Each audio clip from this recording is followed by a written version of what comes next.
ഇടുക്കിയിലെ വിശേഷങ്ങളും ഉത്രാടപ്പാച്ചിലിൻ്റെ വിശേഷങ്ങളൊക്കെ അറിയാം. MC ബോബൻ ചേരുകയാണ്. ബോബൻ, തിരുവോണത്തെ വരവേൽക്കാൻ മലയാളികൾ എല്ലാ തരത്തിലും ഒരുങ്ങിക്കഴിഞ്ഞിരിക്കുന്നു. പക്ഷേ ഈ പറഞ്ഞതുപോലെ മഴ രാവിലെ മുതൽ സംസ്ഥാനത്ത് പരക്കെയുണ്ട്. പ്രത്യേകിച്ച് വടക്കൻ കേരളത്തിൽ അടക്കം നല്ല രീതിയിൽ മഴ പെയ്യുന്നുണ്ട്.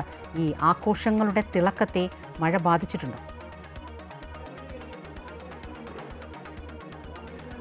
തീർച്ചയായിട്ടും സ്വപ്ന, കഴിഞ്ഞ 2 ദിവസമായി ഇടുക്കിയിൽ ഏതാണ്ട് സാമാന്യം ശക്തമായി തന്നെ മഴ പെയ്യുന്നുണ്ട്. ഇന്നലെ രാത്രി തുടങ്ങിയ മഴ ഇപ്പോഴും തുടരുന്ന ഒരു സാഹചര്യമുണ്ട്. ഇത് തീർച്ചയായും ഓണ ഒരുക്കങ്ങളെ കാര്യമായി തന്നെ ബാധിച്ചിട്ടുണ്ട്. നമുക്കറിയാം, ഇതിപ്പോൾ കട്ടപ്പനയിലെ പ്രധാന പച്ചക്കറി മാർക്കറ്റിലാണ് ഞാൻ നിൽക്കുന്നത്. ഇവിടെ തന്നെ കാര്യമായ തിരക്ക് ഇപ്പോൾ അനുഭവപ്പെടുന്നില്ല. എന്നാൽ ഇന്നലെ ഇതിലും തിരക്കുണ്ടായിരുന്നു എന്നാണ് വ്യാപാരികൾ പറയുന്നത്. ഇന്ന് കാര്യമായി തിരക്കുണ്ടായിട്ടില്ല. മഴയുടെ ഒരു പ്രശ്നമുണ്ട്.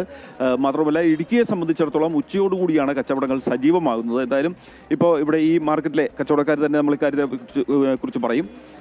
എങ്ങനെയുണ്ട് നമ്മുടെ ഇന്നത്തെ ഒരു കച്ചവടത്തിന്റെ കാര്യം? ഇന്നലെ കച്ചവടം ഉണ്ടായിരുന്നു. ഇന്നും ആൾ വരുന്നുണ്ട്, ആളാവും. വൈകിട്ട് ഉച്ച കഴിയുമ്പോഴത്തേനും ആളാവും. ഇന്നലെ നല്ല തിരക്കായിരുന്നു. ഓണത്തിന്റെ ഒരു ഈ മഴ ബാധിച്ചിട്ടുണ്ടോ ഓണക്കച്ചവടത്തിൽ? മഴ അങ്ങനെയില്ല. ഇവിടെ ഓണത്തിന് എല്ലാവരും ആൾക്കാർ സാധനം മേടിക്കാൻ വരും. മലയാളിലെ ആൾക്കാർ സാധനം മേടിക്കാൻ വരും.